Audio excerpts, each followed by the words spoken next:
Hello listeners, welcome back to Luke's English podcast. This is episode number 895, and if it sounds different or indeed looks different here in this introduction part, that's because I'm recording this bit out in the street. I'm sitting on the terrace of a restaurant in the street.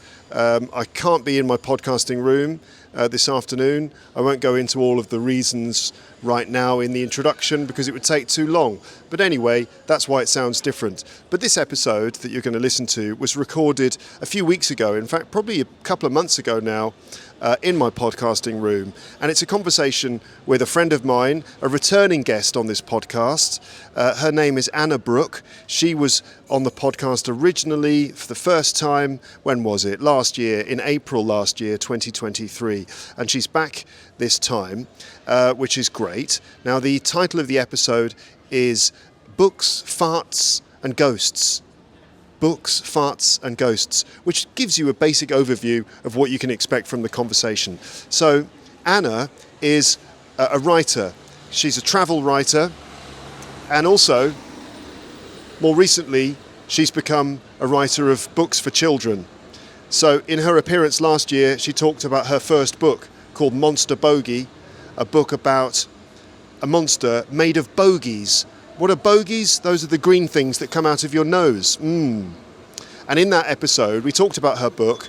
We also talked about the subject of snot and bogies and taught you some words and phrases related to that because, you know, where else are you going to learn these things? This time she's back on the podcast because she's written another book. It's a sequel to Monster Bogey. It's called Monster Stink. It's available wherever you get your books, published by Chicken House Publishing. And Monster Stink, yes, is the sequel to Monster Bogey. But this time there's a new threat in this one. And the threat is in the form of a sort of powerful gas. Now, I'll let Anna describe the story in a few moments when I start talking to her, and you can listen to what she has to say about it and understand it. It's another book for children, ages probably about 7 and above. Anyway, the gas. So the threat comes in the form of a sort of nasty gas in this book. And so that leads us to talk about, well, gases, specifically the sorts of gases that come out of humans. Farts. I'm talking about farts. So we talk about farts and stuff, which is admittedly a slightly disgusting subject. It's not the sort of thing that we all talk about all the time, but it is something that we all do, don't we? Yes, even you. I know you say you don't, but I know that you do. We all do. It's a normal human bodily function. Farting. So what are all the words that we use in English to talk about this? What are the kind of medical formal words, the standard words, the more slang expressions for farting? And what about the behaviour around this fairly disgusting behaviour of farting? So we talk about all of that. So this is your chance to learn that key, crucial farting vocabulary. And then in the second half of the episode, I talk to Anna about something that I've wanted to ask her for a long time on this show, and that is some of the creepy stories that she has to share. Because, so this is like the third subject. Anna has had several weird experiences that she doesn't really know how to explain. Now, maybe they are ghost encounters with ghosts. We're not sure. But I ask Anna to explain these strange experiences that she's had. And it's really interesting and creepy. And even while talking to her in this episode, I was getting like shivers down my spine.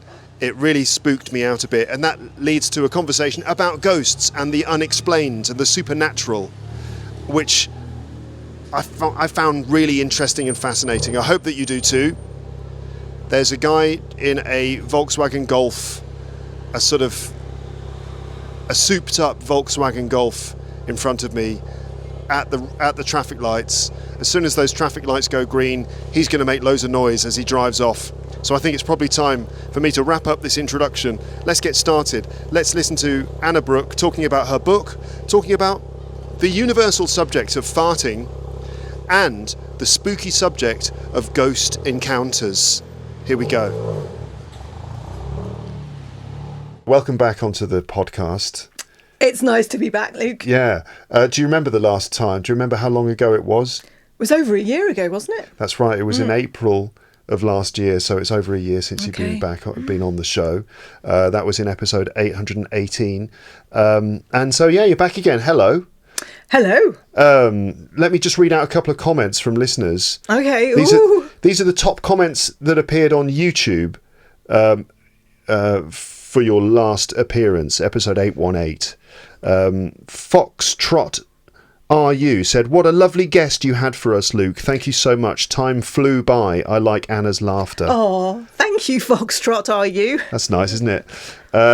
Camilla, I can never read out anyone's names, especially on YouTube. Especially very long ones, Anyway, I love Anna's positive energy. Oh, thank you, Camilla. I'm going to try and read it. Camilla Aragowska, 9229. There's like 9,229 Camilla Rogowskas apparently, and yes, this is the 9,229th of them. And never mind.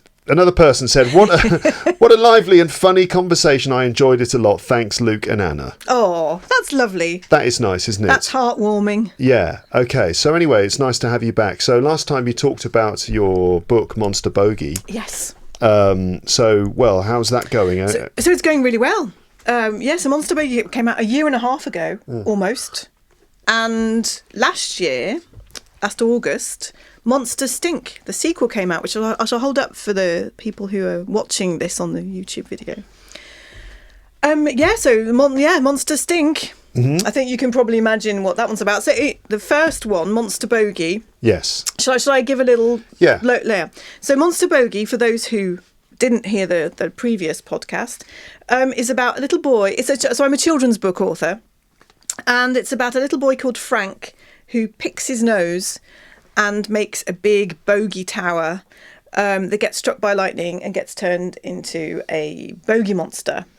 And so by the end of this book, without giving too much away, there's the family who are involved in the story have become musicians and are performing on stage. And that's where this book, Monster Stink, picks up. They're competing for the best music competition in the world. And you can imagine all sorts of things are going to go wrong on the way. And the baddies just so happen to be in the competition too. So that's kind of the background for Monster Stink. Okay, so the last one was all about this monster that was created from bogies, nose bogies. Yeah. Monster Stink. Well, where does the stink part of that come in? So, Bogey's sort of been accepted now, even though he's made of snot. You know, people don't find him as revolting as you might think. Yeah. And so the stink part, without giving too much away, is a molecule-changing gas that smells foul. Okay. And, a molecule-changing gas that smells foul. Yes. Right, so this is a powerful kind of bad gas. It's seriously noxious. Yeah. Okay, where does this gas come from, can I ask? It comes from the baddie. I can say that. The bad guys. The bad guys. What they manufacture it somehow with a machine or something like that, or it's a natural gas or an unnatural gas? Oh no, it's an unnatural gas. It's an unnatural gas. Very, very unnatural. Okay. Yes. All right, but it's not. I mean, I'm going to get straight to the point here. Is it a fart? Well, how to say? So there are farts in this book. There are lots of farts in this book. Okay. But is the stink a fart?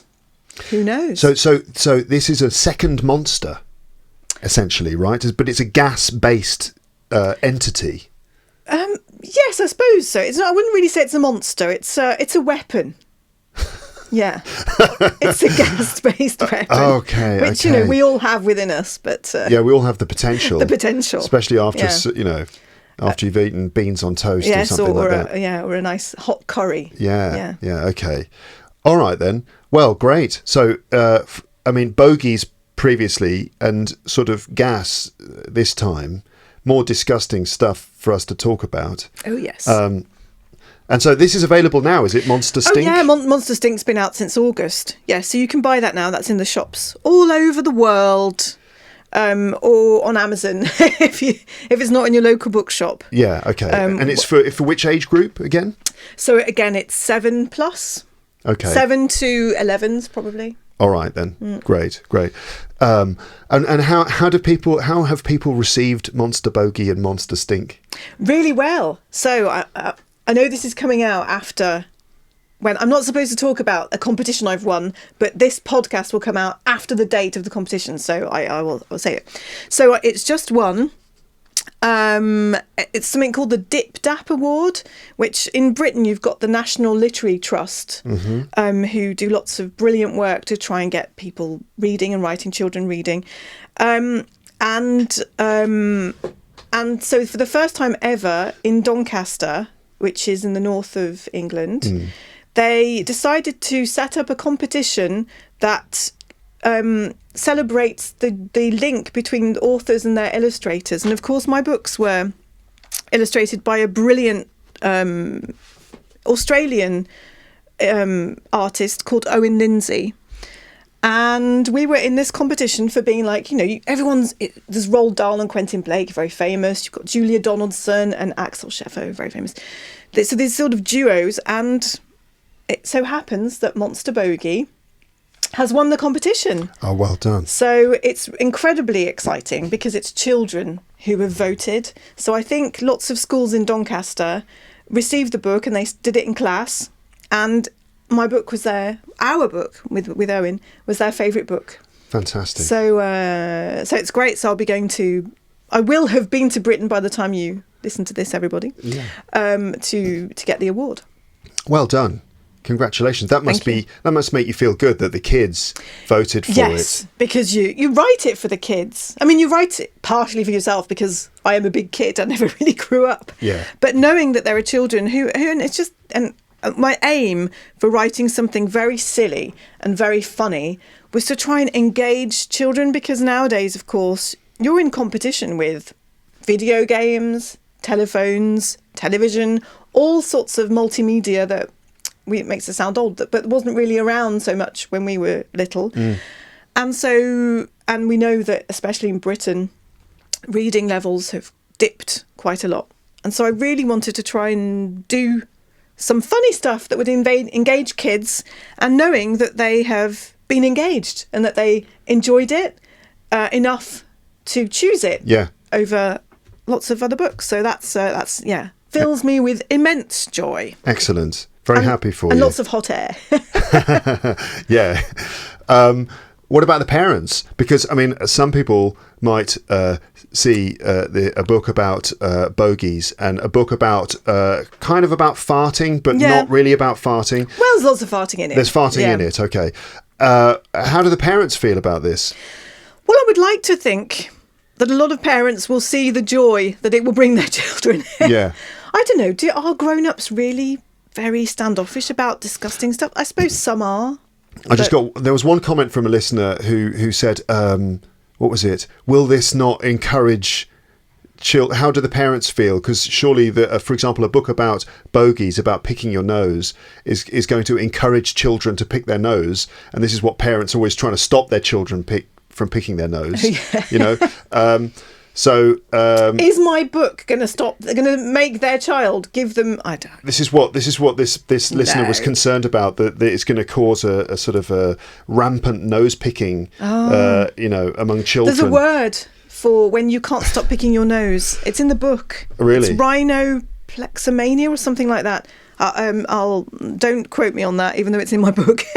Buy the book and look it up. Look it up in the book, then quote. Yeah, then quote me.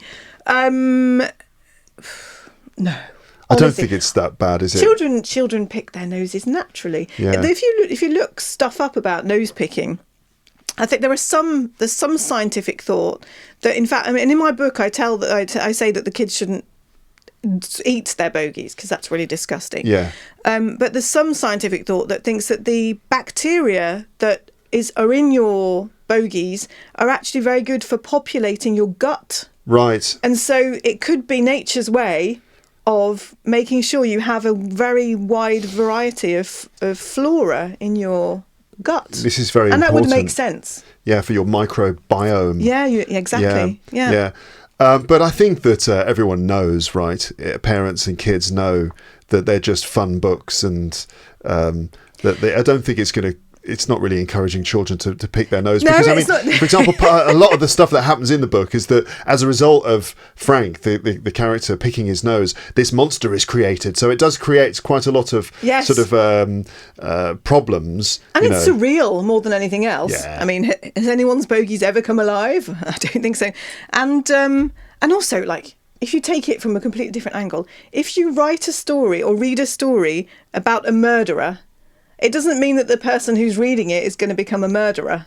Yeah. It's just you learn lots of things about life through stories. Yeah. Like, if you're like, maybe you want to become a police detective and trace and hunt murderers, or a forensic scientist and learn how to work out who the murderer might have been. This book, it's just fun silliness. Yeah, I think kids know the difference between the world of books and the real world. And also there's I sound defensive. I'm not defensive at all. It's like I'm giving you like a really tough BBC Radio 4 Today programme interview. Like, but isn't this, yeah. But but in fact, one of the things that I wanted to do with the Bogey Monster was make him very different to how people would expect. You'd expect a creature made of snot to be disgusting and perhaps a little bit scary. And initially, you might think he is scary as you read the book, but you discover that he is a miracle of life. He's the embodiment of the mysteries of life. What makes something come alive? Who knows? We still don't know even today. And in both the stories, he's able to communicate with animals telepathically, and he's a really kind creature. Well, I mean, maybe there'll be a moment in Monster Stink where things will go wrong. Oh God, really? Dun, dun, dun. Dun, dun, dun. But that was the thought process initially.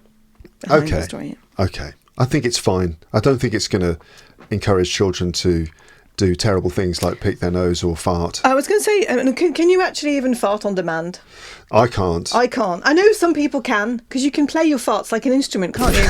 There are Really? Yeah, there are some people. There was some guy, I can't remember his name now, who made a living from farting, and he did Really? I think he did an Edinburgh show and stuff like that. I wish I'd seen it. Yeah, and he used to use talcum powder on his underpants, so that you could see the farts coming out. the farts, because you do need a bit of an explosion. Yeah, because if it was a very, very quiet one, at least you'd have some visual support. Exactly. Yeah. So he'd learned to control his farts for entertainment purposes. Sort of an extravagant entertainment show where he did all sorts of tricks and things with his farting. That's so I think brilliant. it's possible to learn how to fart on demand. But I suppose it would be muscle control, but you would need to have eaten enough stuff that would create wind. Yeah, presumably. But so this is the point, listeners, where we're going to start getting into the world of farting and gas. Okay, because you might want a nose peg. Which other podcasts are you going to get all of the vocab for farting? I don't know, but I don't know. Someone had to do it, and it's me. I've taken that responsibility. I mean, it's all just a lot of hot wind, isn't it? Isn't it? Absolutely. So you can burp on demand. Yes, that's slightly easier, isn't it? Learn to burp, right? Yeah. So burping is obviously when gas comes out of your mouth. Farting is when gas comes out of your bum. Listeners, But potentially listeners don't know what the difference between a burp and a fart is. But so you can burp on demand by sort of like, I mean, I could do it now, but that would be too far. That would be too much. I learned to do it as a kid, but you kind of like bring some air in, which you then release. You expulse. So maybe that's how you can fart on demand. You somehow bring air in and then you let it out again, rather than it being genuine already. Like it's rather than gas that's come from your intestines. Do you think? I think it's probably that somehow you suck it in and then blow it out again. You can train that end to like suck air in. I think you can train all sorts. Your end to do. You've all sorts opened of things. my mind to some terrible thoughts of how that might happen. Yeah, but I don't know. I'm no expert in that. Since we're on the subject of farting, Anna, now, like in Monster Bogey, you had a glossary at the back of your book Yes. of made-up bogey words, different types of bogeys. You've got the same thing at the back of this book. Yeah. Now, I thought that before we go into your glossary of made-up fart vocab, that we'd first of all look at real fart vocab, because my listeners need to know this, Anna. Yes. They need to know the words for how to describe the gas that comes out of someone's bum, right? Because this it happens. I'm sorry, it happens in the world, so you've got to know how to talk about it. Exactly. I just thought, apparently in certain places north of our globe, there are people who have like thousands and thousands, I'm maybe exaggerating, but lots and lots and lots of words for snow. Right. And I don't know what the amount of words we have for snow, but I don't think we have quite as many for farting, but maybe we should. No, I think we've probably got more words for farting than for snow, honestly. In British English. Yeah, maybe. I think so. For snow, it's like you just got snow, snowflake, powder snow. You could then it goes into like the world of poetry, doesn't it? Sort of describing the snow in like a white blanket. It's not very poetic. Get into the world of similes and metaphors and stuff. Crisp snow, as something. But I think we do have quite a lot of words for farting, as we'll see. So the first thing is just, simply the word fart, which is a noun or a verb, to fart or a fart. A fart, yeah. Yeah. Then you've got this more formal word. If you go to the doctors, yes, because you have a farting problem, this is the word you should probably use. Which is? A flatulent. I'm feeling rather flatulent today, doctor. Can you help me? Right. So the doctor says, yes, Anna, what seems to be the problem today? Well, I've just been having quite a lot of flatulence, doctor. Yes, flatulence and to be flatulent. Right. Yeah. Okay. Also, other options, you've got gas. Well, I don't know if you actually have gas, but you've got the word gas. So that's gas, or to have gas. Or to be feeling gassy. Right. You can feel gassy as well. Yes, that's true. That can be for burping or for farting, can't it, really? Yeah. If you've eaten something and you're like, oh, I'm a bit gassy after that. Yeah. Yeah. Mm-hmm. Wind also. So gas or wind. But you can have wind, to be fair. Yeah. Meaning that you're farting. And it's usually accompanied by the word terrible. Oh, I've got terrible wind. Oh, I tell you what, I've got terrible wind after that lunch that we had. Yeah. Yeah. Okay. Have you got wind? Oh, I've got terrible wind this afternoon. Don't know why I'm doing it in that voice, that accent. Because that's the way you say it. Not you, but I mean in general. Oh, I've got terrible wind. It always comes out with a strange voice. Oh, yeah. To break wind as well. Yeah. Meaning to fart. Which is interesting, if you think about it. Yeah, it is. Like, to break wind. Why break? Why do you break the wind? This is a deep philosophical question. It's quite poetic. Poetic. Because there's a natural airflow in the room, and then when you fart, you break it? I don't know. No, I think it's more like the wind is the fart that comes out. You're making wind, but to break wind? Maybe it's to do with a break speed, It's like that in that sense. A breakneck speed. A breakneck speed, yeah. Oh, that's going so fast that you break your neck because it's so fast. But I think it's to give the sense that the wind happens suddenly. You don't want to mix breakneck speed with breaking wind. No. You don't know what the consequences might be. You fart so hard that your head comes off. Yes. Yeah. So anyway, to fart, to have flatulence or to be flatulent, to have gas, to break wind. And then we get into slightly more slang words, slang terms, to guff. Yeah, that's one of my favourites. It's quite vulgar in a way, isn't it, to guff? Did you just guff? Yeah. Oh, it's yeah. I mean, that's quite rude sounding. I mean, it's not a swear word, but it's quite vulgar, onomatopoeic, isn't it, as well? Exactly, yeah. Guff. Yeah. It sounds like what it is. And then we've got a couple of phrasal verbs: to let off. which sounds quite posh. I always imagine that one in a sort of a... I just let one off. Did you just let off? Yes. You need the royal off. Off? Did you just let off? It's awfully awful. You're letting off. To let one go. Yeah. Sorry, I just let one go. To drop one as well, you can say, can't you? Drop one. I just dropped one. Okay. Yeah. All right. Yeah, I'll add that to the list. There's a scene in the Beatles documentary Get Back. Do you know about that? Yes, but I don't remember a fart. It's like 8 hours of the Beatles in the studio and very intimate moments and stuff. And there's one moment where it's Peter Jackson, isn't it? It's Peter Jackson. Yeah, found them. There's one moment where Ringo farts. In that they're all sitting around having a meeting. Instead of Ringo Starr, it's Ringo Fart. And they're all having this meeting discussing whatever it is the project they're doing, and Ringo's sitting next to George Martin, who is like their quite sort of posh older producer, always in a suit and stuff, and they're talking, and Ringo just turns to George and goes, "I've farted." Like that, and he goes, "I thought I'd tell you before, instead of keeping it secret and quiet. I thought I'd have to tell you." Just lovely, just a hilarious moment. To drop one, did you say? To drop one, yeah. Yeah, okay. So Ringo dropped one in front of George Martin, and George Martin didn't seem to be that bothered. You know, he's just. Well, I imagine once you've spent several weeks in a room with the same people, yeah, you know, there's a big chance that you would have. There would have been a lot of that floating around. In a way, it's quite charming that Ringo felt that he had to admit it as well, because he could have kept it secret. Yes. It meant he felt confident in who he was. Yeah. He Comfortable in himself. It was a celebrity fart. I mean, let's face it. On like the level of farts, I reckon that some people would be so obsessed and mad about their celebrities that they would rush to a celebrity just to breathe in one of their farts. I think if Ringo did fart and you caught it in a jar, he could sell it. Yeah. Yeah. You could probably sell it for quite a lot of money, to be fair. I think so. Yeah. Mm-hmm. So to blow off is also a bit like let off. It sounds old fashioned. Did you just blow off? Yeah. To trump. Well, my grandparents used to say blow off. Did they really? They did, yeah. Okay. To trump. Oh yes. Yeah. This is the one that in the States, it doesn't seem to ring true to farting. But President Trump in Britain, he's like one big fart, isn't he? Fart man. Yeah. Yeah. So to Trump in the UK, a trump is a fart. Mm. And Trump's used quite a lot in England for farting. Well, it was when I was little. It can be. Yeah. I started using the word fart quite late in life.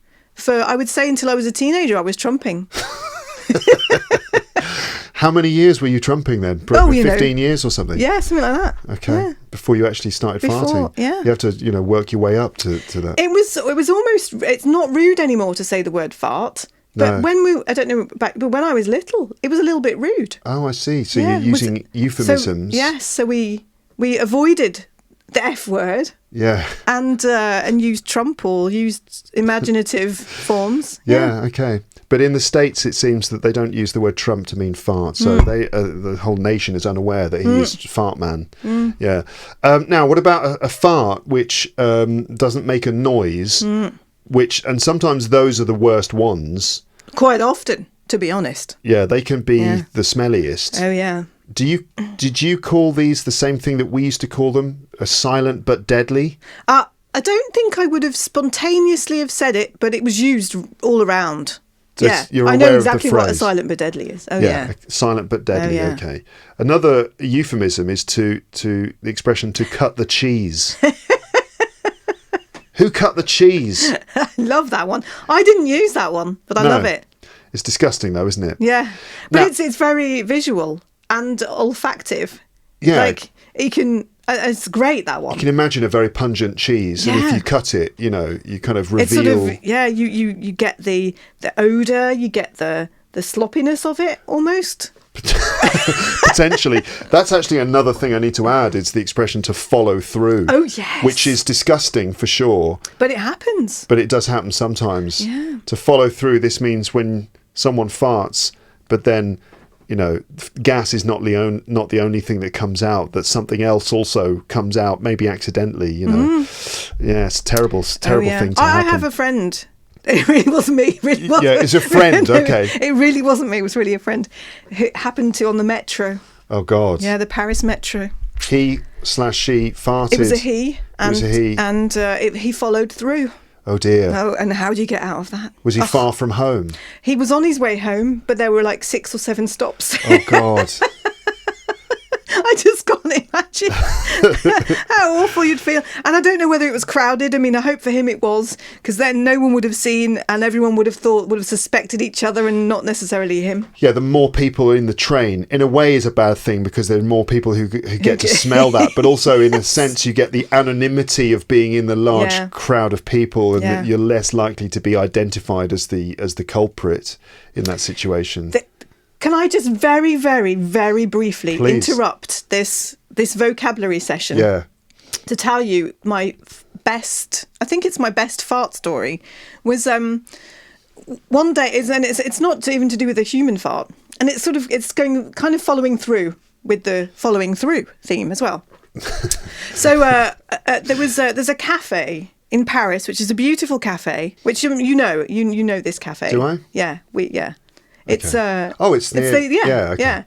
And oh yeah, and it was this story. You know this story. Go on. It's one of my favourite stories. Oh my God, it's a disgusting story, listeners. And they used to not serve food in the evening, and so the first night that they were serving food, I went with my husband and a guy that we didn't know very well. We were meeting him for the first time, and as we were sat having our drink, waiting for food, there was this dog, a man and a dog, who walked in, and there was this absolutely terrible smell, a revolting, repulsive, disgusting whiff filling the air.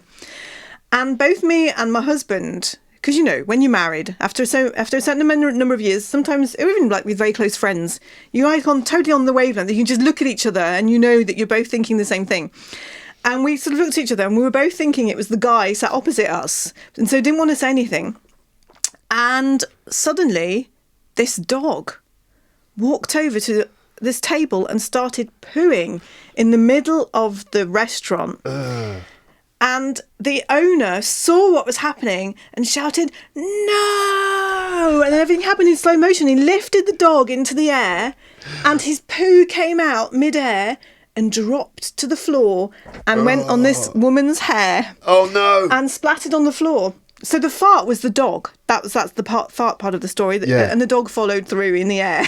Oh God! And we just thought it was hilarious. I thought it was like, if you saw that scene in a film, you wouldn't believe it was real. Yeah. It was just one of life's precious moments. where Wait, it went into the woman's hair? Oh yeah. And what did she do? Run screaming? She didn't notice it straight away. So it sort of flopped down. Oh no. Right next to her table, and she thought she'd got off scot-free, which means to get off without a problem, get off scot-free. And it was while she started to try and forget that everything was happening and she was tucking into her food again, that her friend opposite suddenly said, "Oh, you've got some in your hair." And I mean, the restaurant was devastated. Yeah. And the man, the dog got kicked outside, which was sad for the dog, because I think that man should have looked after it better and taken him outside. Yeah.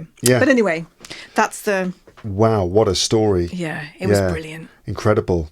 Yeah, you very entertaining. Good thing you didn't get any collateral damage on either of you. But I bet the guy who we were eating with thought it was us, because it was really so present around our table. It was almost, we didn't necessarily think of the dog straight away. It was obvious that it had to be someone in the vicinity. Yeah. 3 humans and a dog, of course it wasn't. That's a tricky situation when there's a smell and everyone's looking around going, who was that? Who did it? Yeah. In fact, this leads on to this other thing, which is where someone has farted and you're trying to work out who it is. Who it is. Now, and there are certain little rhymes. Do you know about these little rhymes that people say? Yeah. So if someone says, "Hey, have you farted?" No. And then in order to sort of defend yourself, you have to say the one who smelt it dealt it. And then I'll say, the one who said the rhyme did the crime. And then I would say, who denied it supplied it. and then there's nothing you can say back. Yeah. You can't, there's nothing. Yeah. You got the last word. So who smelt it, dealt it, meaning the one who smelt the fart is actually the guilty person. Yeah, like you dealt it like a pack of cards. Yeah, you dealt actually... there. You gave it. You made the fart. Yeah. And then whoever said the rhyme, which is who smelt it, dealt it. So the one who said the rhyme committed the crime. Yeah. And then also you've got the one who denied it, supplied it. I like that one. I didn't know that one, but I shall use it now. So that's great. The dialogue could be, hey, you farted. No, I didn't. It must have been you. Who smelt it, dealt it. Ah, no. Whoever said the rhyme committed the crime. No. The one who denied it, supplied it. And you can just keep going back and forth like this. I wonder what you could say.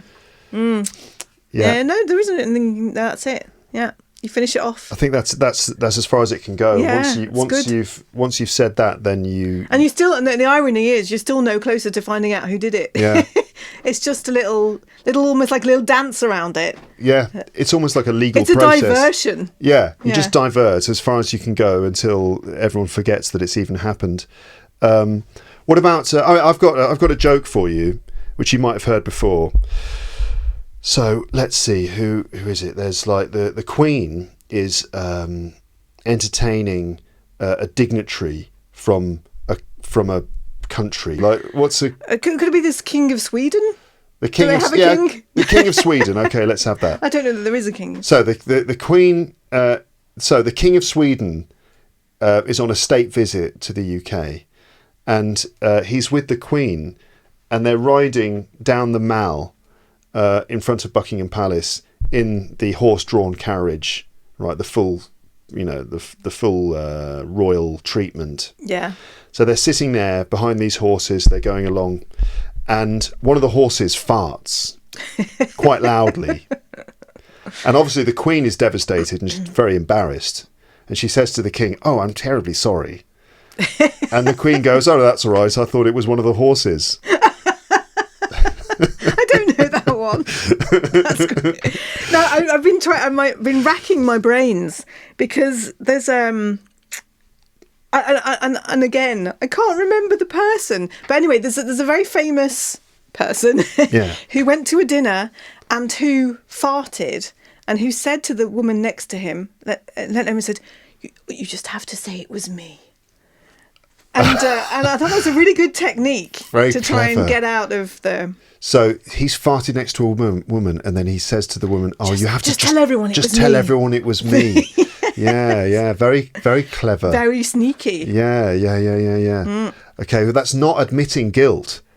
That's not actually admitting guilt. Oh no, that's doing something mean. That's projecting the guilt onto her. That's mischievous. While also giving her the option to blame him. Yeah, very complicated little social dynamic in that one. To be used, perhaps. Possibly, yeah. One to use in the future. What about your quiz of made-up fart words? Okay. So just to be clear, this is where you've come up with your own names, your own original names for different types of fart. Oh yeah. Okay, and so your names are sort of... It's interesting because you're kind of playing with language, like Shakespeare.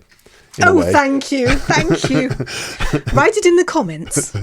But let's see, because a lot of these, I guess, will be sort of onomatopoeic as well, I suppose. Yeah. Meaning that they will sound like the thing they're describing. That's right. So you give me the word, and I'll try and guess what kind of fart it is. Okay. So the first one is a fizzy whip. Fizzy whip. Yeah. Oh my gosh. Because fizzy would suggest like fizzy water. Mm-hmm. A whip is like what Indiana Jones has. God. Oh, I don't know. I suppose whip would suggest it's sort of fast, and fizzy, I suppose, is like lots of bubbles. You're on it. It's a fast-moving, bubbly fart that pops out in a succession of small explosions. Should you find yourself fizzy whipping, it is best to move away from any naked flames, or your pants might catch fire. That's a thing, isn't it? That you can do. You can actually ignite. You can set fire. Don't try this at home, but it is possible to set fire to your farts. If you feel a fart coming. And apparently, my brother did it when he was a scout on a camping trip. Yeah. And they didn't set fire to their tent, fortunately. But he said the flame was green. Oh, yeah? Yes, it must be the gas, perhaps methane. Methane. Wow. How fascinating. Yeah. It's dangerous, though, isn't it? Because you can set fire to your clothes. Oh, yeah, it's really dangerous. Yeah. But still, yeah, you can make your own little candle. The irony of his camping trip was Little green candle. The irony of his camping trip was that they didn't set fire to anything through alighting their farts, but a tree next to them got struck by lightning and they had to abandon the campsite. What, really? Yes. My God. Maybe all that farting set off some sort of electric storm or something and caused the tree to get struck by lightning and fall onto them. Yeah, perhaps, yeah. Who knows? So I got that one right, You got that one right. Well done. Yeah. This is my favourite invented word for a fart. A fluffadora. Ooh, it's a very pretty word. And that's why it's funny. Because sometimes the humour in the British language comes from bringing it in from an angle that's totally unexpected and yeah, like the juxtaposition of something quite beautiful with something actually revolting. Quite disgusting. Yeah. Fluffadora. Fluff suggests something very soft, a bit like the fur of a little rabbit or something like that. So quite fluffy. It's a little rabbit fart. Poof. Yeah, like a little soft, maybe even slightly warm, pleasant, and harmless fart. Alas, no. So a fluffadora is an almost silent expulsion of air. Don't be fooled. Fluffadoras are proper whiffy. In fact, some have been known to knock people out. If you smell one, run. Unless it's your own, in which case, grab a nose peg. So it's not that different from the silent ones being the worst ones. Silent but deadly. Yeah, silent but deadly. Okay. Here's the thing. Is this true that often we cannot bear the smell of other people's farts, but our own farts sometimes can be quite almost enjoyable? Do you know what I think? I have a theory about this. Unproven by science. I think that you can sometimes work out the health of your gut from the smell of your farts. Mm-hmm. And we know that we fart every day. A lot of it seeps out without us noticing. Yeah. And I think those moments where it comes out and you smell it, we sort of have an innate ability to work out whether we've eaten something we shouldn't have done. Whether we're I don't know. Sometimes if you've got a poorly tum, there's all sorts of. I think it's useful for us to not have an aversion to our own fart smells. In order to assess our health. It's like an evolutionary sort of reason why we actually kind of sometimes will intentionally smell our own farts because maybe it's a sort of like a way to work out if we're fit or not. And there's another thing. I'm going to go a step further. I think most people look once they've been to the loo and had a poo. Oh yeah. I think most people check it because you need to know how healthy you are. Yeah. And especially the Germans. Because German toilets are different toilets in other places. Is the bowl a different shape? Well, yeah. So it stays there longer. There's a lot of toilets in Germany. Maybe it's not just Germany. I don't mean to point the finger at the Germans, but I have heard this. I think German listeners can confirm or deny that quite a lot of German toilets are designed in such a way. So not a normal toilet, right? I say normal. I mean a sort of toilet that we're familiar with. Yeah. Just it kind of goes down into a pool of water immediately, right? Yes. But some toilets in Germany, there's a platform. Oh. Right, where the poo goes onto the platform before it's sort of sucked down with the. If you then flush the chain, a stream of water will send it off the platform into the bowl, right, to be flushed away. But it will sit on a sort of platform where you can have a good look at it. Well, maybe that's a good thing. It's not necessarily if you're doing it for that reason. I mean, if you're doing it to check your health and not for some other reason, although go ahead. To put a little candle in it. Yeah, I mean, do what you want. It's your happy poo. Birthday. Yeah, it's your poo. You can do what you want. But I think that's the reason that you can have a look and just check that you're okay, which is not a bad thing. It's quite a good idea to. Let's face it. There are lots of things about the human body that are taboo and that shouldn't be because we've all got one. And everyone does the same thing every day, and they are real indicators of health. Mm-hmm. Like, on a serious note, you need to know what's going on in your gut, what comes out, because what you put in comes out. So it's good to see whether what you put in is good for you or not. Yes, it's a good point. There you are. Yeah, I mean, your doctor will tell you that you should be aware of the condition of your stool. Indeed. Yes. Your stool. Don't make a mistake and sit on your stool. It's not.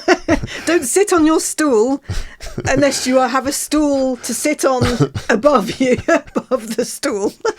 Just to complicate things. Just in case it wasn't clear, a stool can be a thing that you sit on. Whoops. Right, like kind of a seat with no back on it. But a stool is also another word for a poo. There you go. We've moved into we followed through. We have followed through. Yeah. Anyway, right. Let's have a couple more. Do you want to do one or two more words before we move on? So let's do a couple. So how about a link? Just a link. A link. That's the word. That's the word. A link. A link. Like a link in a chain. Indeed. I suppose a link would be like a succession of poos that are connected together. Small poos connected together in a sort of chain. That would be an explanation, but it is, alas, not this one. It's not right. So a link is a good-natured little bum pop. Bum pop, another word for a fart. Uh-huh. A bum pop. Yeah, all right. Whose squeaky expulsion makes you and whoever you are with giggle. Its name derives from its ability to create a positive link between two or more people. Very good. So there. Bonding over a fart. It's a bonding. Yeah, it's like, oh, was that you?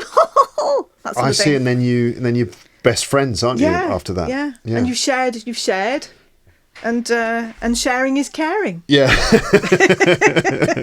Okay. Right, one more. Okay, then we're going to change the subject, listeners. Yeah, promise. Yeah. All right. Okay, this is my favourite and very timely, seeing as we're in Paris, and you'll see why in a minute. This whoosh hurdle. Whoosh hurdle. Whoosh is definitely an onomatopoeia. It describes a sort of whoosh sound, like a whoosh. Like if a pigeon flew past your head, it would go whoosh like that. Yeah. A whoosh hurdle.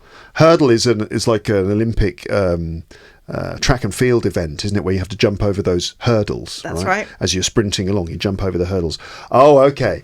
A whoosh hurdle. Right. So is this a fart that comes out when you're doing something? For example, if you're climbing over a fence, and you cock your leg to get over the fence and a bit of gas comes out. Do you know what? I think it would be. I would apply it to that. Yeah. But in the book, it's a very specialist fart used only by dishonest athletes to blow over their opponents' obstacles during hurdle races. Oh, I see. If you are whoosh hurdled by a competitor, it's very hard to prove, as the wind usually carries the fart away, thus destroying the evidence.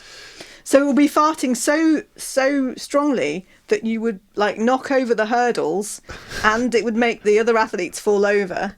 But there's nothing to prove because it would have disappeared straight away. Strategic, competitive Olympic farting. It is an Olympic. It's an Olympic fart. No one ever talks about this, but this, everyone's always talking about doping and performance-enhancing drugs, but no one ever talks about farting in the direction of your competitors. What about if you're doing judo or something, and it must happen in judo. It must happen that you fart on your competitor's face, and maybe that gives you an advantage. Yeah.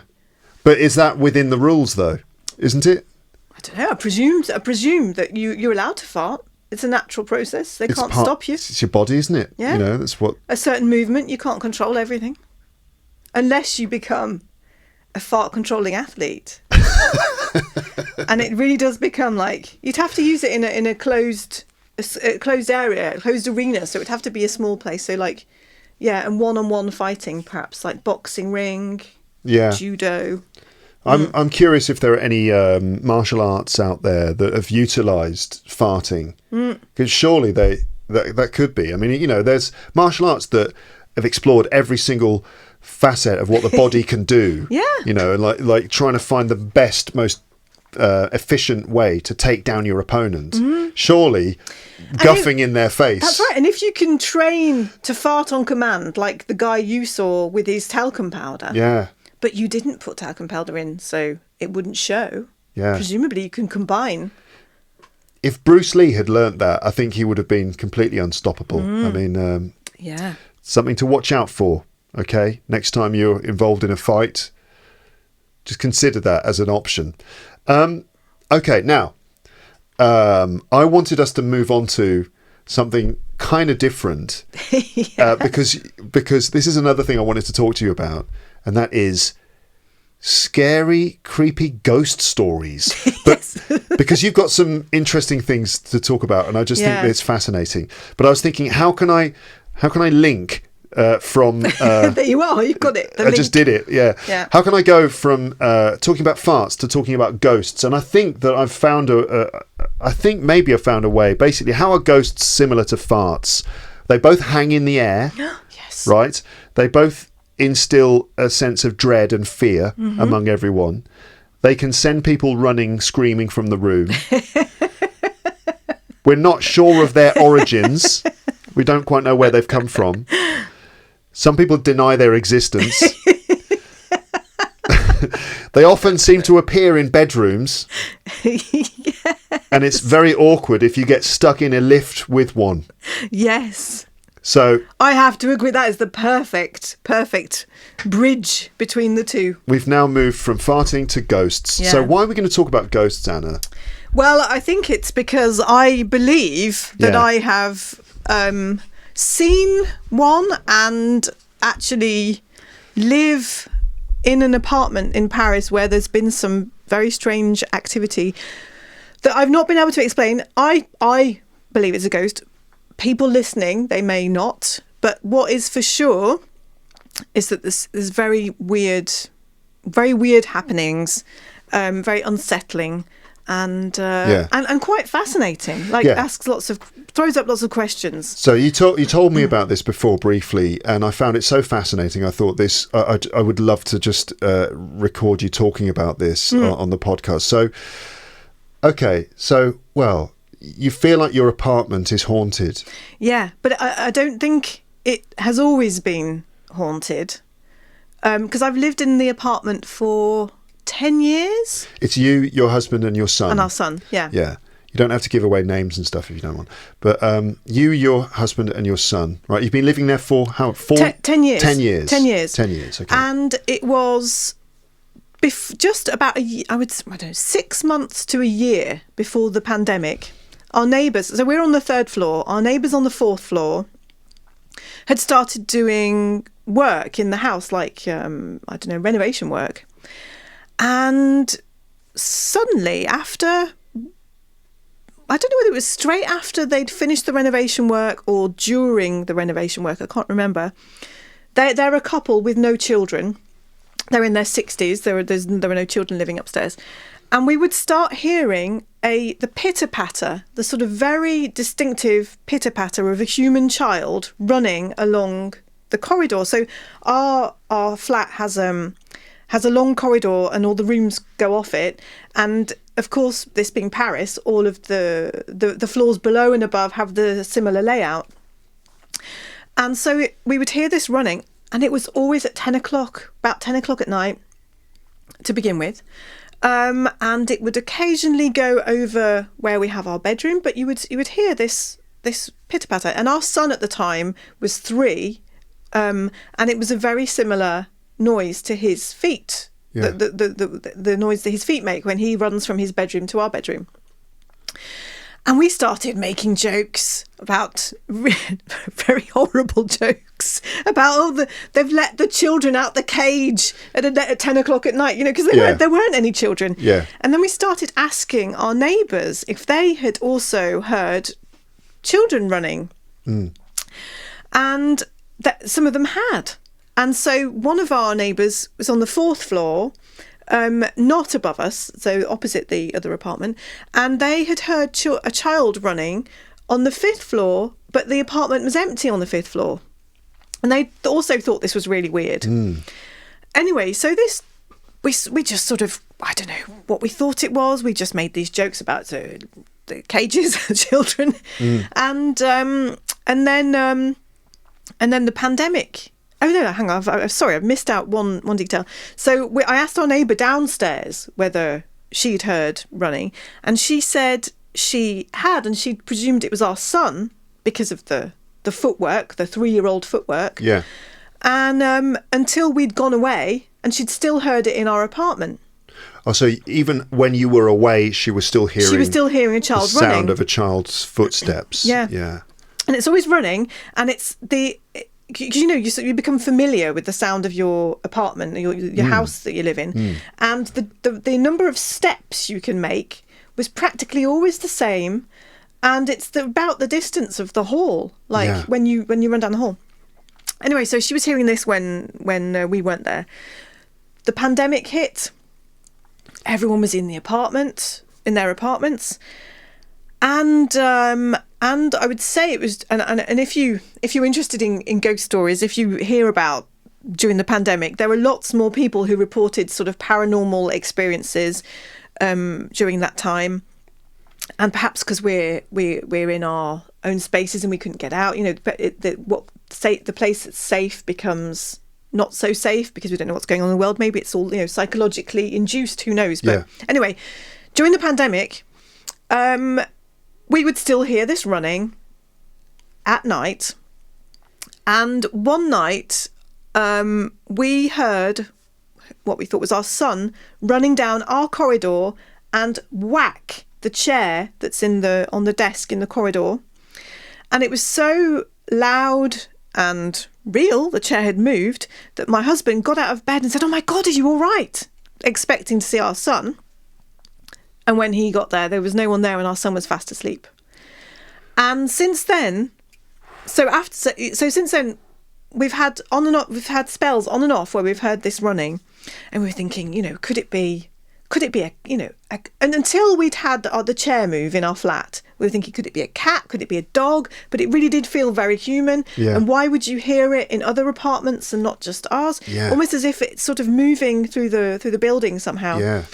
And then during the pandemic, we were in our lounge, and my son, who wasn't aware that we were thinking there's a ghost running through our flat. Yeah, you hadn't talked to him about it. We hadn't talked to him. He's like 3.5. Yeah. By now. Yeah. And it's at those moments where the vocab starts coming. The children are able to start telling you things they're thinking they've seen. And he said, "Mummy, a boy just walked past the door with light coming out his head." And I said, "Oh, right, great, okay, that's interesting." Thinking, "Oh, that's really odd." And also I've always felt that I've sort of attuned to paranormal energy. I don't know until it's hard to explain. There's another story I'll tell you after this about actually seeing something. But until then, I'd always been able to sort of feel that I could sense things, like lots of people. Mm-hmm. And I hadn't sensed anything at that point when he saw this boy apparently walking past. And not long after that, he also said, a different day, he said, "Oh, Mummy, a dog has just walked through our room and gone through the wall." And I said, "Oh, what did it look like?" And he said it was white with a pink bow. And I said, which part of the wall did it walk through? And he pointed to a part of the wall where there isn't a door. So we waited till he'd gone to bed. Yeah. And that evening we tapped on the wall, and where he'd seen the dog go through the wall, it sort of sounded like wood, as if there'd been a door there before. So there's around it, it's solid, thunk, thunk, thunk, thunk, like, and then when concrete, you tap there, it goes dung, dung, dung, exactly, like that. Yeah. So it sounds like that's a thin part of the wall, where there used to be a door or something. And it would make sense that there had been a door there, because our lounge was it had 2 doors in it that there's no need to have, because there was been a wall that had been knocked down. Yeah. And if you look in our neighbours' flats, their doors aren't side by side; they're more spaced out. Okay. So anyway, so there's that. And since then, we've still hear from time to time running. And my husband has had a really unsettling thing. He was standing, so you've got the kitchen on the right, the bathroom. This is small Parisian apartments, folks. Yeah. Kitchen on the right, bathroom in front of you, our son's bedroom on the left. He's standing in this hallway. He's standing in the middle. He's just come out the bathroom. Yeah. And he felt as if something walked through him from the kitchen to the bedroom. And he didn't feel frightened by it, but he just thought it was odd. And I was like, how? He's like, I wasn't sure I should tell you. It's like, I can understand why. It's like in our son's bedroom. And in sort of cycles, our son gets scared. I mean, lots of children get scared. You know, there's nightmares, or some children have night terrors. So we've never had that, fortunately. But he always seems to get scared at moments where I kind of feel there's something different about the apartment. And just last night, he woke up at 3:00 in the morning and ran down and came to see us. And of course, his footsteps don't correspond to the footsteps that we used to hear, because he's now 7, and these are like proper toddler sort of. So the weird footsteps that you hear are definitely sort of like toddler, a younger child, like a sort of 3-year-old or something. Yeah, 3, 4. And your son's now 7, so the footsteps sound very different now. So we know it's him running down the corridor, and he's thundering like an elephant. Yeah. And he was scared because he'd felt someone stroke his head, and it had woken him up. So he came into your room and you said, "What's the matter?" And he said, "Someone just touched my head and woke me up." So we've told him, "Oh, it must have been a dream." But part of me is thinking, "Oh my goodness, what if there are weird things going? I mean, maybe it's not a ghost. Maybe it's I don't know. Maybe it's a time warp." And they say time doesn't exist, don't they? They say that we have all of our times at the same time. Yeah. And what if there's some sort of crossover?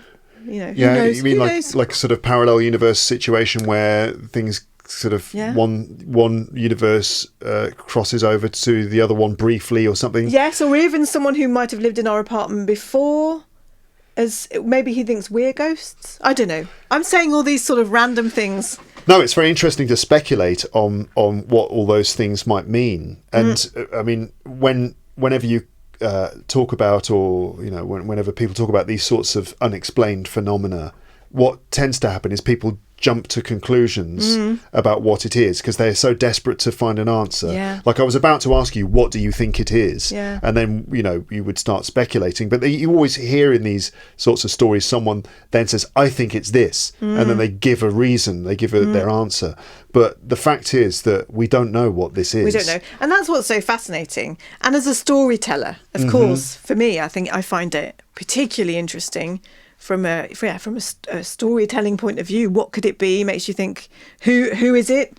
What could it be? I do know that you know, of course, we live in a very in our part of the 11th arrondissement. It's a Jewish area, and we know that there were lots of families who were deported from our area, and we know that there were families in our building who were deported tragically. Yeah, and so. I don't know, part of me thinks, could it be some sort of something left over from the war era? I know that there was a heavy resistance.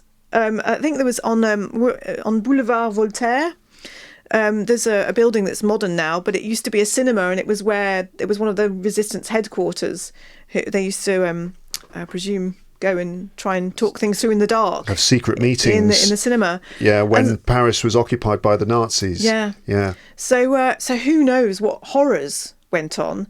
And part of me, if entertaining the idea that it is a ghost of someone who was a human at some point and who was a child, I think it's really sad. I mean, if his soul's still there, I'd like to be able to help him.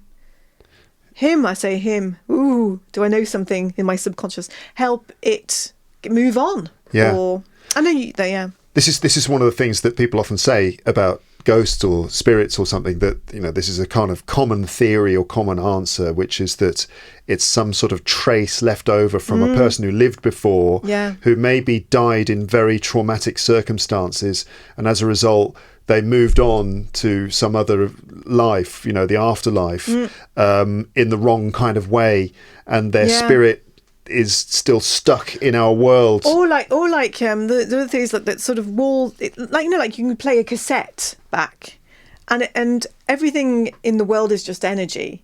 And who's to say that where we live and the events that happen don't get leave an imprint in the walls, and somehow some people perhaps just have the right ability to tap into those energies to kind of see the replay of something. You mentioned a cassette because when we used to use cassettes to record our music. Showing my age. Yeah, for example, you had a C90, like a cassette that you record some music on it. Yeah. But then when you're fed up with that music, you record some more music on top. You record over the top of the other thing. But when you do that a number of times, the cassette gets sort of worn down a bit. The tape gets worn down a bit. And when you listen again, you can actually hear traces of the previous music that you had on it coming through in the background a little bit. So you mean it's something like that previous lives potentially even leave some sort of imprint or trace on. Yeah, who knows? Who knows? It's like, why, when you walk into a room, can you often tell straight away, if you've never met anyone in the room before, you automatically know who to gravitate towards? It's because there's some sort of energy event going on that we're able to tap into subconsciously. And who's to say that a certain type of people don't just tap into that kind of recording Yeah, I mean, another thing that we know is true is that the version of the world that our senses show to us is a tiny little sliver, a tiny portion of what's actually going on. That our view of the world is actually very, very small because it's what our eyes, ears, and our nose, our five senses, what they actually deliver to us. And there are actually other ways to read the world that we don't have. If you just think of certain animals that use sonar, think of yes, they have a totally different view of the world. But even it goes even bigger than that our understanding or our reading of the world is extremely limited, and there are probably all sorts of other dimensions that we aren't really able to see, hear, touch, smell, whatever. So there's a hell of a lot of stuff that we just don't know. And we don't know everything about our brains. Yeah. I think we use about 10% of them. Mm-hmm. There's a really, I love this program. There's a program on Netflix with a psychic called Tyler Henry. I don't know if you've ever seen it. I've never seen it, no. It's called The Hollywood Medium. Okay. And in one of the episodes, there's a brain neurologist who puts an apparatus onto his head while he's doing a reading and shows the parts of his brain that are lit up. And it's like a firework display. And it's fascinating because it shows that his brain was illuminating parts of the tissue that usually isn't illuminated in those circumstances. And that's like a sidebar. I just find that utterly fascinating. That is interesting. I don't know if that's proof that they're actually communicating no, with not the at dead. all. But it's just proof that even today, with our science, we're learning there are people who can illuminate parts of the brain that other people can't. But who don't. Isn't it possible, though, that if you took someone who wasn't a psychic and put them in a similar situation, for example, a situation where they're in front of an audience and they're having to be potentially creative, or they're searching for, like the act of apparently doing a psychic... trying to communicate. Yeah. The act of trying to communicate or accessing parts of the brain that are sort of, how do you describe it? Maybe the more creative centres or the more subconsciously creative centres or something. Yeah, you would have to do the experiment. It might result in the same kind of brain activity, I'm about all these things. I think I'm a skeptic. I'm a skeptic, but I think skepticism still should include the idea that there are a number of possible reasons for this. Like, the scientific way of looking at things is to say, look, we know this much, but there's all this other stuff that we don't know yet. Yeah. And it might be possible for us to actually work out what's going on when it comes to things like ghostly encounters or psychic readings or these other things. It might just be a matter of time before we learn about that stuff. Like, in the past, when people got sick, people thought it was like evil spirits, but it wasn't until people actually worked out that was bacteria that was causing that. We were completely unaware of the existence of bacteria for such a long time. So very interesting. I've never actually had that your experience it's pretty creepy. Does it not make you scared and do you not feel uncomfortable at home? So there are moments recently when I've been feeling uncomfortable at home, but I don't mean to make you think. No. But generally speaking, I think our apartment's got really good vibes. Yeah. It's very, very odd. You said before that if there is a person or a child or something that you get the sense that this child maybe likes you and your family. Maybe. Yeah. Who knows? Yeah. Who knows? But that you don't get the sense that it's a sort of malevolent, a malevolent entity or presence. No, not at all. No. Yeah. Honestly, if there was, I wouldn't be living in that apartment. You would get out. I would get out. See, the thing is, if your life was a Hollywood movie, what would happen is this: that the beginning of the film would be you escaping from this apparently haunted house and going to live somewhere else, and it would follow me, and it would follow you, yes. And then some sort of like ghost. Exorcist would say, "Oh, we've studied the house. It's not the house. It's you. Yeah. Dun dun dun."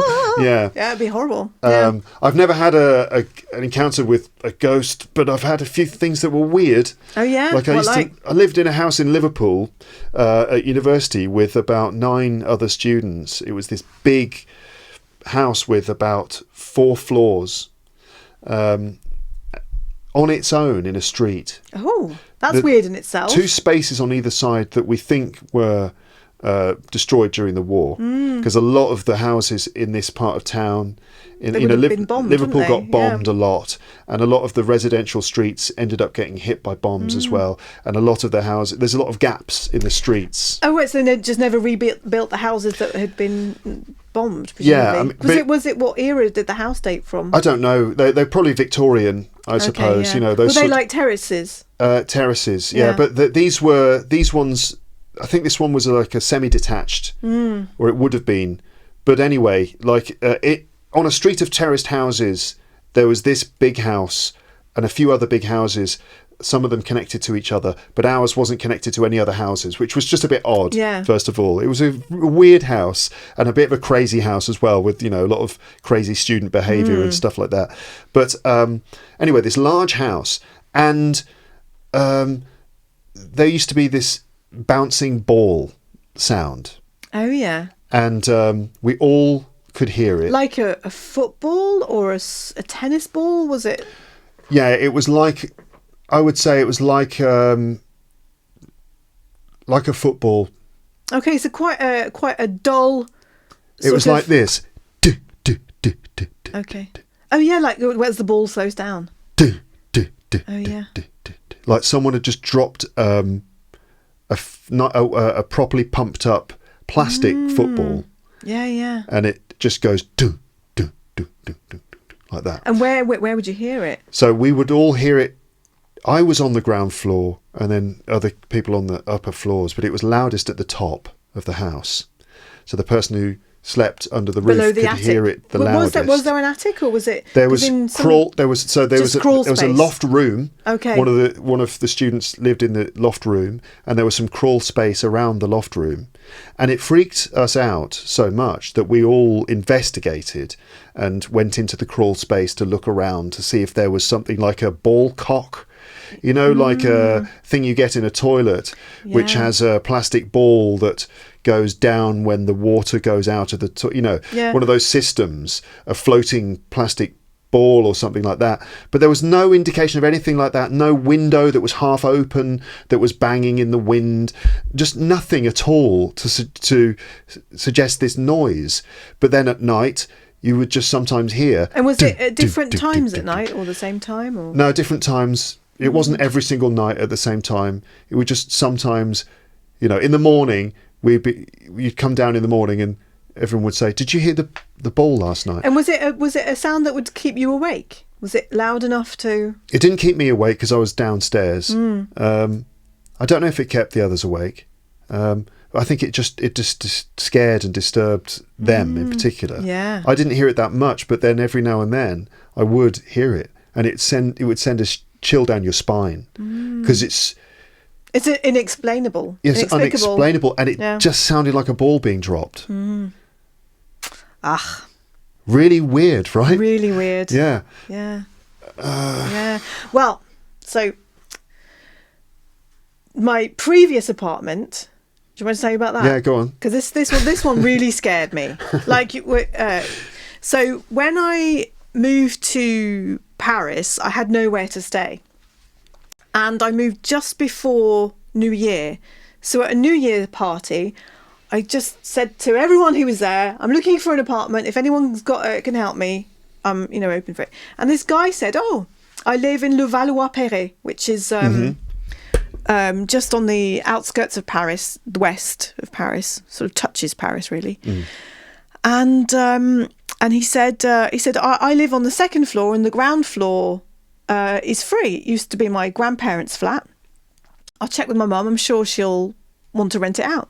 So I got my first apartment in this beautiful, sort of your typical Parisian facade. And then you'd walk through, and at the other side of the courtyard was an old, in French they call it an hôtel particulier. It's like a sort of, it would have been a grand house that belonged to one family at one point, and then was turned into apartments. And it overlooked this courtyard that had rose bushes, and the rose bushes hid the bins. It wasn't as good. It wasn't as sophisticated as that, but it was very pretty.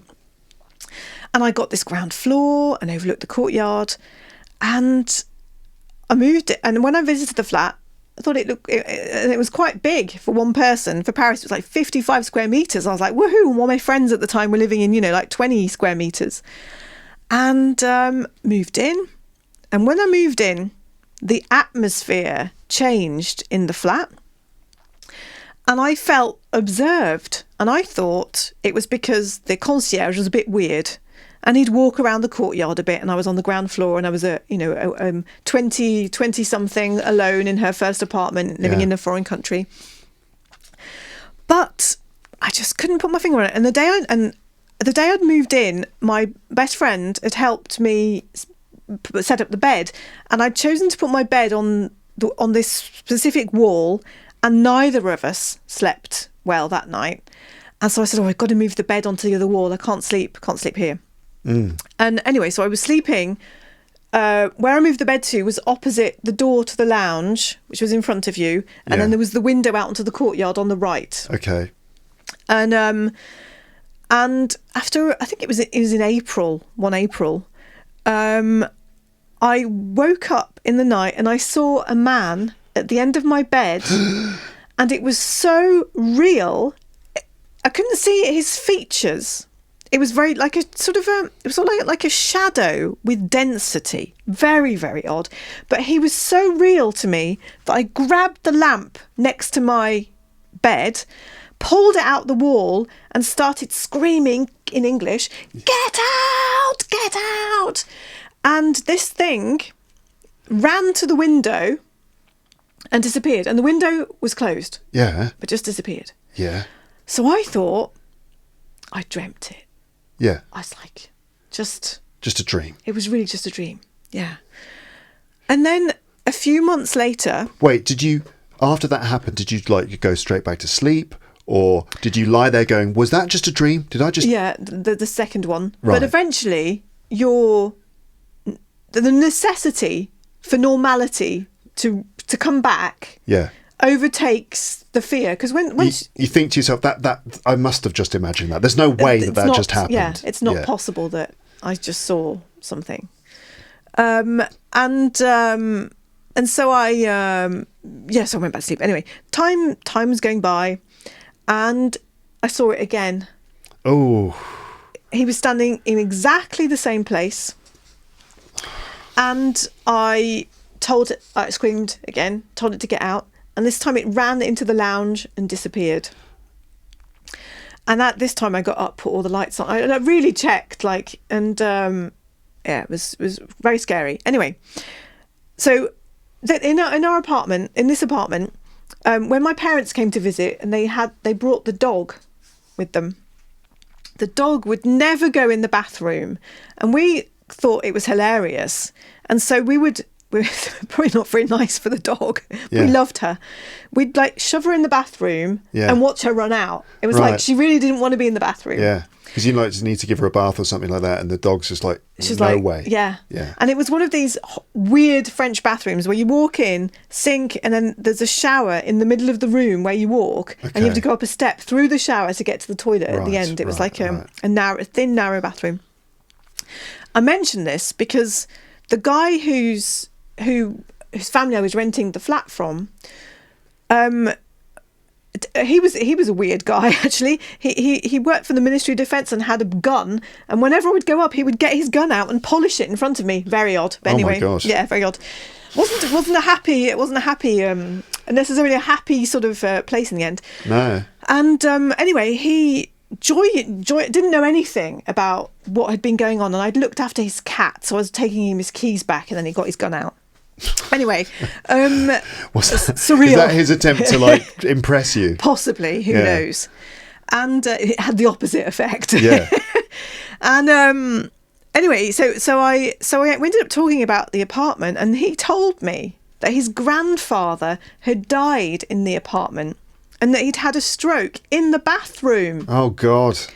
And then he told me that when they'd done the wake, which is a kind of like a sort of a when you laid the coffin out. It's like a funeral commemoration get together. Yes, wake around the body. Right.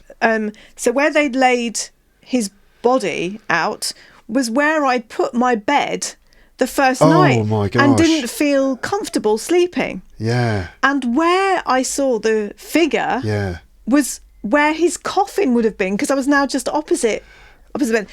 So obviously, again, listeners, there is no proof to anything. I can just say what I thought it was, what I lived at. But I thought it was putting all those facts together, and I didn't feel at home at all in that apartment. And I stayed there for 2 years, which seems like a very long time when I look back. But again, it's not all the time. It's not every day. You know, you don't feel like this massive threat, and you're always telling yourself, oh, it's in your mind. But anyway, I stayed there 2 years. And when I moved into central Paris, I halved the size of my apartment, like 25 square meters. And I slept for the first time. It felt like for 2 years, I was like, I didn't feel observed. I was like, oh my goodness! Suddenly, just like the vibe. I could relax. The vibe of your new apartment was just calm and peaceful. I was allowed in it, whereas that one, I don't think I was particularly welcome. Yeah, how interesting. Really strange. Yeah. I've got to share a couple of other things now as well. Yeah. So I've told this story on the podcast before. I've got a couple of ones actually, not necessarily supernatural, but just creepy, right? So once I went to stay with my friend. This is after I'd been away in Japan for a couple of years, and I came back to London, and you know, I was just like finding my feet again in London, and I went and stayed at my friend's house, and he lived in this another old Victorian tall terraced house on the street where Charlie Chaplin had been born and grown up. And by the way, just as a sort of fun fact, but it was in a place that used to be a very poor, run down part of town. Anyway, old Victorian house. And we spent the evening in the living room, one of these long living rooms where it's kind of like separated by these doors. So there's a dining room here and living room here. And at the time, presumably, it would have been the front room when they would have entertained guests, and the back room would have been for living, and they'd knocked it through. Do you think it was that? But the result is that he used one end of it as the living room, and the other end was a sort of like a space that wasn't really being used, and it was kind of like dark, and there were just general objects in there, and there was a window at the back end of that looked out onto their small garden with trees and bushes and stuff like that. But the lights weren't on in there. Anyway, so we'd spent the evening in the living room. talking to his flatmate, who was talking, I don't know how because it was nearly Halloween, we were talking about like creepy stuff like this. We ended up talking about things like this. And his flatmate was talking about how his girlfriend used to talk in her sleep.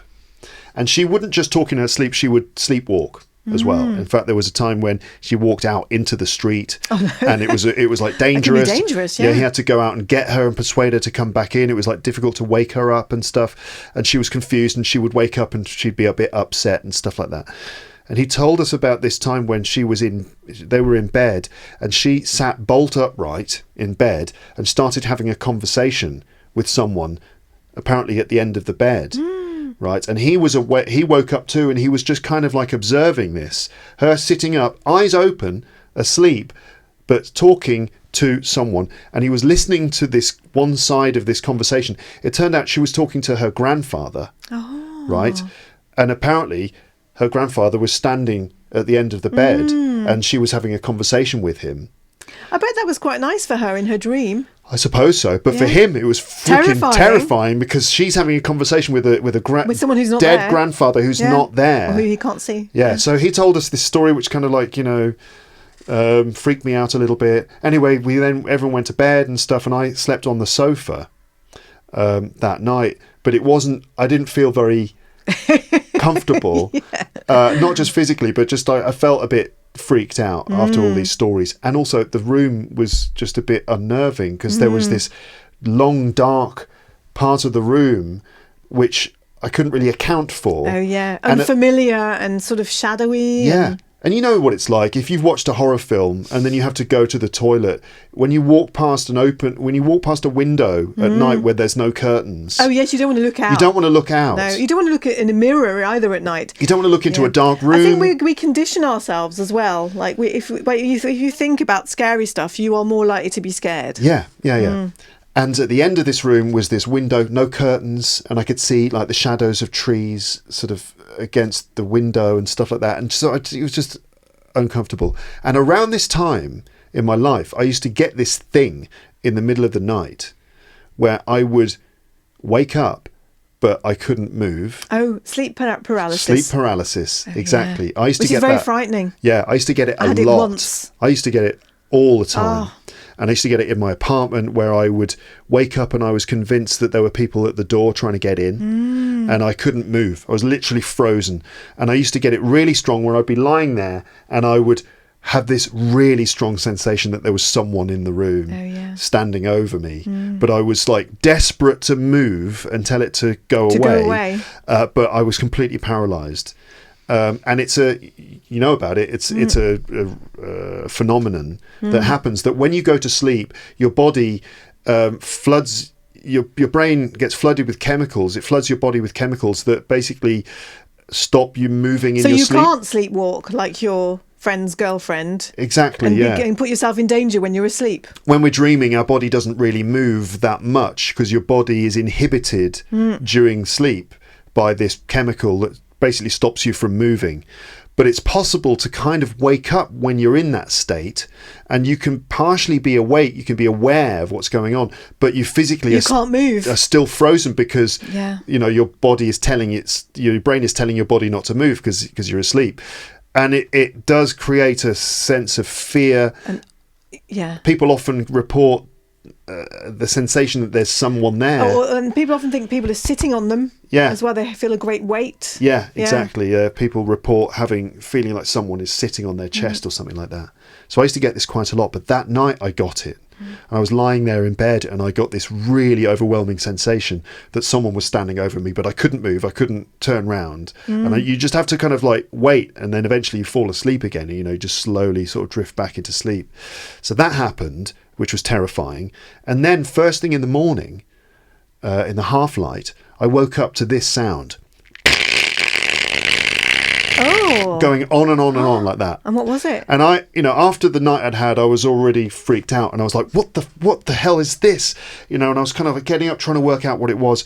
On the mantelpiece above the sofa where I was sleeping, there was a clock, a plastic clock, right? And I looked at it, the hands of the clock were spinning round. Wow. So the clock was going and the hands were spinning round on it. That's really weird. And it really scared me. I was like, what the you know. And did you tell your friend? Well, no, they were in bed. It was like. But did you tell them after? I told them after. I worked out what it is. Oh, right. I worked out what it is. There's an explanation. So none of this is supernatural. But at the time, it was terrifying. Yeah. So I grabbed the clock and I was like, "What is this? An alarm?" You know, I was trying to turn it off. There was no button. Oh, yeah, because it was doing it while you were there. Yeah, the hands. Oh, right, yeah. I was just there. I had it in my hands. Yeah. The hands of the clock were turning. I was trying to make it stop, trying to make it shut up. And in the end, I pulled the back out and pulled the batteries out, and it stopped. Anyway, long story short, in the end, what do you think the explanation is for that? A short circuit, was it? No, it was one of those automatic clocks that readjusts itself. Right? What? So was it the time you were like daylight saving? So it had gone. It was great. It was October. It was like, you know, it was. That's a great explanation. The clocks went back that night, and so the clock. It's like one of those. I don't know what you call it, but like a satellite clock or something. Yeah. That automatically readjusts for daylight saving. It's proof that we can get ourselves in these states where we are going to see the paranormal, where there actually isn't. Anything there. Yeah, exactly. So it's a combination of someone telling me a scary story about sleepwalking, having sleep paralysis, being in a creepy room, yes, and then having that happen, having this weird clock thing. Yeah. Going back to talking about grandparents appearing, when the first time my husband came to England to stay with, we weren't married at the time as a boyfriend, to stay at my parents' house, we were in our bed, and I woke up in the middle of the night and saw my grandma sitting at the end of the bed. Whoa, what? And the reason I'd woken up was because she had a little picture of a cat, and that was hanging in my bedroom. That was one of the things that I had that belonged to my grandma. And the picture fell off the wall, woke me up, and when I looked, I saw her sitting on the bed, and it didn't feel weird, it didn't feel scary, and my feeling was she was telling me that my husband was a keeper. Oh yeah. Like, all right, this is the one, and then I just went straight back to sleep again. Wow. But I was awake because the picture had fallen off, and it had woken me up, and then I saw her, and then the next day I put the picture back on the wall. That's interesting. Really weird. That you interpreted this as her saying, as a sign to say he's good. You should stick with this guy. Yeah. Yeah. And she was right. And she was right. Yeah. Yeah. Exactly. Yeah.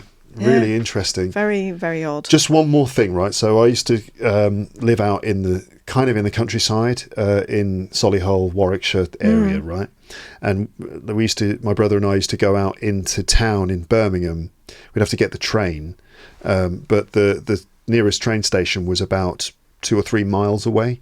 And so you'd have to walk through the countryside. So you get the last train home and then walk back in the dark. Yeah, you'd go from Birmingham Moor Street all the way back to this little station called Lapworth Station, and then you'd walk back through the countryside in the dark back to the house, and it would take maybe an hour. An hour, yeah, 3 miles, yeah. Yeah, and a lot of it was through country lanes where there were no streetlights. Cool. And in the middle of the night. And a lot of the streets had trees all the way over the top. Yeah. And walking through country lanes in pitch blackness in the middle of the night is genuinely really scary. Yeah. It's horrible. Unnerving. Yeah. Yeah. And especially if there's no full moon, you know, when the full moon's out, it's actually quite bright. It's very bright, surprisingly bright. Yeah. Living in cities, you don't realise how important the moon and the stars are when there's the light. But so one of the creepy things was that the walk would go past this country house called Baddesley Clinton House, right? And it's like a National Trust house and stuff.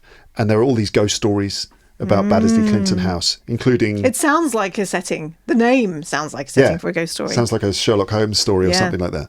So one of the stories there is a true story that the lord of the house or something came home from being away and saw his wife with some other man, and he flew into a rage and murdered him in the living room, and his blood was spilled on the wooden floor, and the blood stain is still there to this day. You can even see it now when you go around the house. Yeah. And other things is that it was one of those houses that had priest holes in it. Oh, yeah. Which were, for listeners who don't know about this, during the time of the Catholic and Protestant during the Civil War, the Civil it? War, a lot of Catholic priests would have been hunted and caught and killed, essentially, and they would have hidden a lot of these old houses had these priest holes, little hiding places, and a lot of the sometimes sort of secret tunnels. Some of them, weren't they? Some of them were like cupboards, and some of them had little tunnels where they could get into a bigger room that was hidden. I've heard that something like people would get trapped in them, or that people would get found in them, and things like that. So all it's like weird stories associated with this house, and you have to walk past it in the middle of the night. And you go up this hill covered with trees with the house on the right. And I remember once walking up this hill feeling very nervy. Were you by yourself? Or by myself, oh, yeah.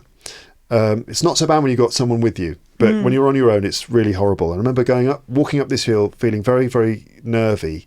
And at some point, looking back down, and this is at about 12:30, maybe 1 o'clock in the morning, looking back down the hill I'd just come up and seeing a torch waving around. Oh, so someone else was walking up the hill too. Oh, yeah. But when you're by yourself, that's really scary. This is not someone who'd taken the train. Because I was like the only one on the train. Oh, yeah. Or this, who was out? No one had been walking behind me, so there was just someone down there. I didn't think it was a ghost or anything. It was just like, shit, there's a person there. Yes. And that's really scary. Sometimes people are more scary than ghosts. Yeah, exactly. So I just ran. I just ran almost the entire way home. And another thing, my brother used to do that walk too, and he had an experience on exactly the same road. He was walking up in total darkness, and you can't see even really your feet on the ground. You're just kind of walking up this hill and walking along, and he suddenly had the sensation of someone walking past him. Someone out of the darkness just walked right past him. Oh, wow. So he's walking up there, and just someone else walked right past him. He heard the footsteps, and he could sort of like... But there was no one. Oh, no, there was someone there. Oh, there was someone. So just some random person in the middle of the night was walking along, and they just crossed paths with each other. This guy just appeared out of the darkness and walked right past him, like really close. He didn't see him until the very last minute. Wow, that's funny. But that is... Yeah. You can imagine that would be scary. That would be scary. That's just like, whoa, Jesus. Yeah. And they didn't stop and go, "Oh, what, mate?" or anything like that. Just like kept going. I think maybe the other guy was thinking, "Oh my God, I can sense someone coming. I need to get home." It's like either way. Yeah. It's not... Just made me think of another family hit story we have. When my so we, as you know, we used to live in Birmingham as well, and before my parents moved up to Yorkshire, and my dad would do a lot of commuting, which is when you work in one place and you live somewhere else. So he would have like a 2-hour drive. So he would often stay in Yorkshire during the week and then come back to Birmingham at weekends before we moved house. And one day he was on the motorway and he was particularly eager to get home. It was Friday night and he was fed up. He wanted to get home for the weekend. So he was going along, and there was a lorry in front of him, and he tried to overtake it. And the moment he tried to overtake it, my granddad died in the... I think he would have died in the 1980s. He was very young. He worked in an asbestos factory and had lung cancer, and he was taken away too young, 66 or something, 65, 67 maybe. And but my granddad always used to wear Brill cream, which is a cream for your hair that had a very specific smell, very, very strong smell. I don't know if you ever smelled Brill cream. It was like that generation of... Sort of like, your guys of a certain generation often would use it to slick their hair back. They'd have their hair slicked back, that's right, yeah. So my granddad, it was that. And my dad suddenly got this massive smell of Brill cream. Yeah. And it was so overwhelming that he didn't overtake this lorry. Yeah. And he sort of thought, I don't know what that was, and went to overtake again, and the smell of Brill cream came back. And by this time he was thinking, this is very odd. It really does smell like Dad. Yeah. But he thought nothing. He sort of tried to push the thought aside, and went back to overtake this lorry for a third time. And at that point, it was so overwhelming, the smell of Brill cream, that he had to pull over into the hard shoulder, which is what you call the lane on motorways where the cars, it's sort of if you need an to escape stop, lane, isn't it? If you need to stop, you can go over onto the side. It's called the hard shoulder. Yeah. So he pulled over in the hard shoulder, and the moment he would have overtaken the lorry, there was a huge gust of wind and the lorry blew across the road. Whoa. So he felt that he had his dad looking over him that day. Yeah. Who knows? Who knows? Coincidence? It's all down to what you believe, isn't it? Yeah. What you sense, what you believe. I mean, it could be that people are suggestible.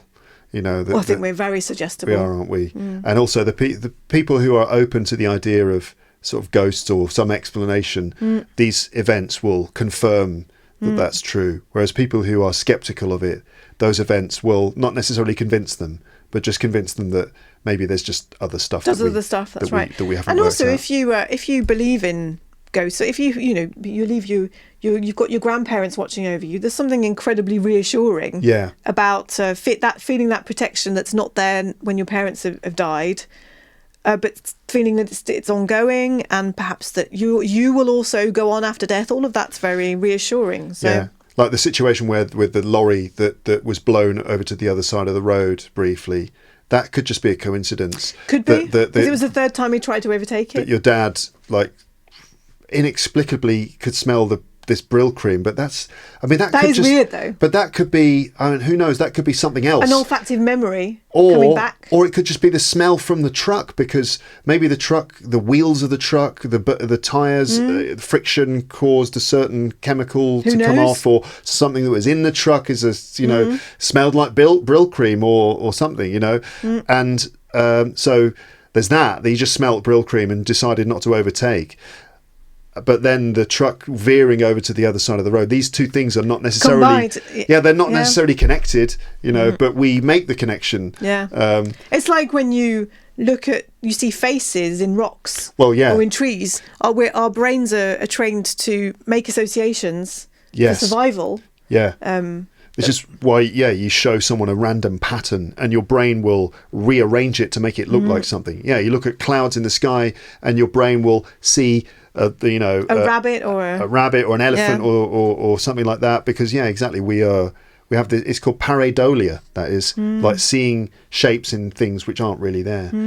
So that might account for a lot of these sightings, and seeing things out of the corner of your eye. It's like when you wake up in the middle of the night, you look over to the chair in your bedroom with a jacket over the back of it, and immediately it's someone, and it looks like a person sitting there for a second until because I suppose it is survival instinct, isn't it? Because you would have to act quickly if someone really was in your room. So your brain tells you a falsehood first in order to get you in gear, just in case it is real. The humans that see things in the grass or something are the ones that survive, even if there's no animal there. The humans who are more cautious and who are more easily scared are probably the ones that survive. Yeah. So that's built into our DNA. This kind of like mechanism that helps us survive. It's seeing things that aren't necessarily there. The mind plays tricks. Yeah. All right. Well, what an interesting journey we went on in this episode. But, you bridged it so perfectly. Yeah, I guess so. All right, well, I look forward to reading your ghost story next time. Do you know? And so I want to write a ghost story. Yeah. I'm not going to talk about it here, but I've got ideas. Because, I've got a couple of stories, one of which will be linked to our flat. So I'll say it now. Rendezvous in 5 years. When I've written it, and it's found a publishing house. But great. Okay. Well, Monster Bogey and Monster Stink available now in all good bookshops. Okay, listeners, check them out if you want. If you've got kids 7+ who would like a fun story that they will actually want to read because it's about farts and bogies, then go for it. Get yourself a copy. Exactly. I'll even sign it if you contact I don't know, you're allowed to contact you? Yeah, sure. If you buy the book and you want a book plate, let Luke know and we'll sort it out. luketeacher@hotmail.com. There you go. All right then. Nice one. Cheers. Perfect. Bye. Okay, so that was Anna Brooke talking to me again on Luke's English podcast. Thank you very much to Anna for her contribution in this episode. And her book, Monster Stink, is available now from Chicken House Publishing. It's available wherever you get your books. Monster Stink, the sequel to Monster Bogey, recommended. If you want a fun book for your kids in English, then this could be a good choice for you. Okay, you'll find a link in the description for more information. All right. I needed to explain then why I'm doing this in the street. I don't really need to explain. I just sort of wanted to, because at the beginning of the episode you heard me saying that I was recording this introduction out in the street. It's probably very noisy. Apologies for that. Basically, it's July. It's the Olympics at the moment. The Olympics are happening. Now, normally I do these recordings in my pod room, in the relative quiet of my podcasting room, right?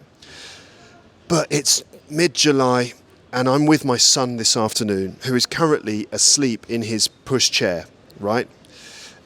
I took him out for his afternoon nap because he normally falls asleep when you push him around.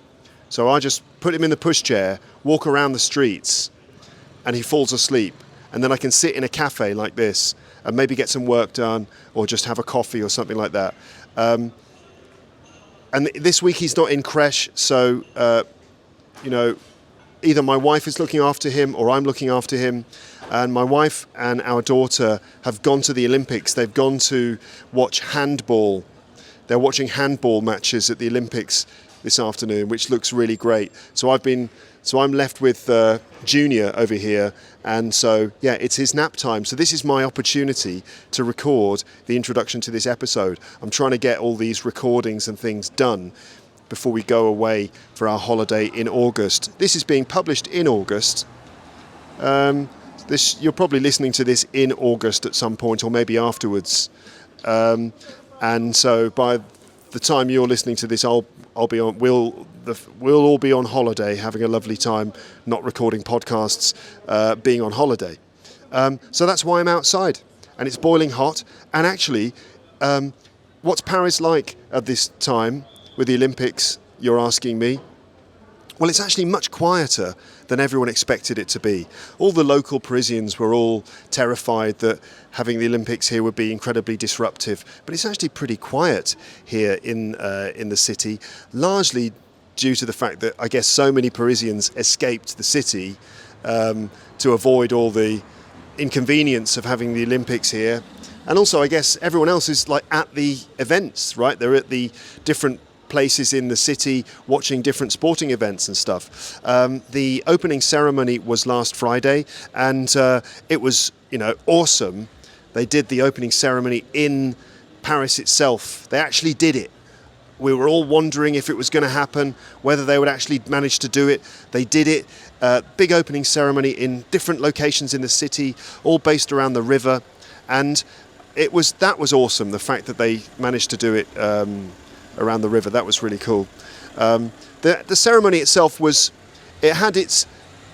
some moments were absolutely brilliant, other moments were a bit weird. The great moments were the horse riding across the surface of the water, the galloping horse across the river.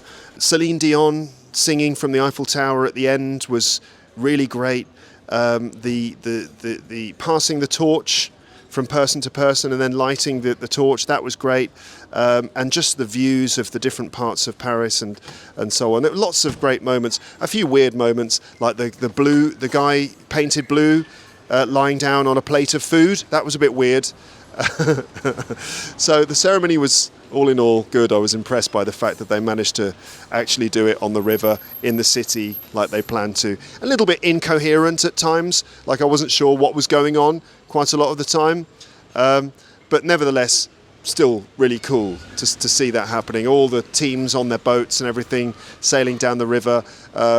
Really ambitious and interesting opening ceremony. I hope that the Olympics in general will go well.